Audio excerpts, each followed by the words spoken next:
Once upon a time, in a tranquil village nestled between towering mountains and rolling meadows, lived a young man named Leo. Leo was known far and wide for his unshakable composure, wisdom beyond his years, and a remarkable ability to navigate life's challenges with an unflinching spirit. He had embraced a philosophy of Stoicism, a belief system that taught him to find inner peace and tranquility by accepting things beyond his control and focusing on his own virtue and actions. One fine morning, as the sun painted the sky with hues of orange and pink, a messenger arrived in the village bearing news of an impending war. The villagers were gripped by fear and anxiety, their faces etched with worry lines. But amidst the chaos, Leo remained calm, standing as a beacon of stoic strength. As the village prepared for the inevitable turmoil, Leo took it upon himself to teach his fellow villagers the principles of Stoicism. He held gatherings in the village square, sharing stories of ancient philosophers and their teachings. He spoke of the great Epictetus, who had once said, "It's not what happens to you, but how you react to it that matters."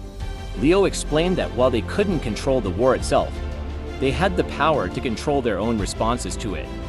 Leo's teachings began to take root.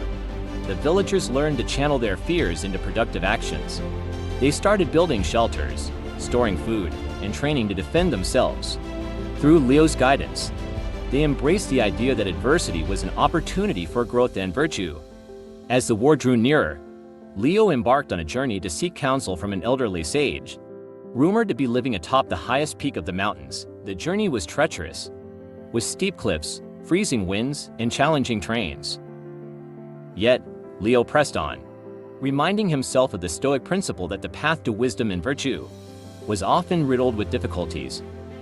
After days of arduous travel, Leo reached the summit and found the sage, a weathered man named Eamon.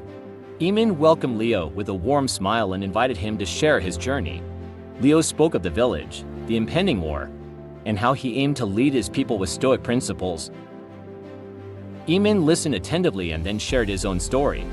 He had once been a warrior consumed by anger and bitterness, but a chance encounter with a wise philosopher had transformed his life. He had climbed these mountains seeking answers to the questions that had long haunted him.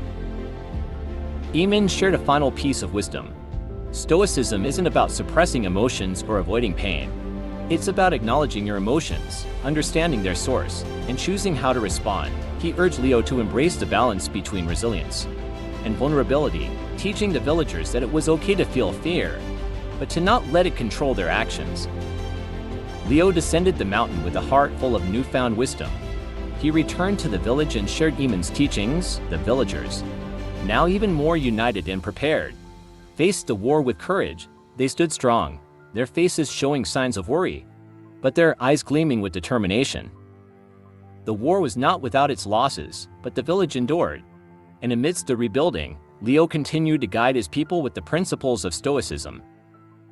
The village thrived, not just in material ways, but in the richness of their shared virtue, resilience, and the understanding that they could control their own responses, even in the face of the most challenging circumstances.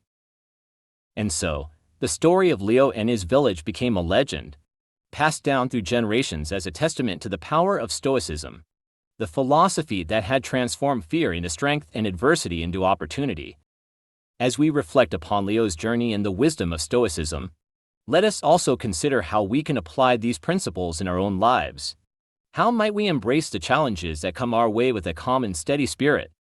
How can we cultivate our own inner resilience and virtue, just as Leo did for his village?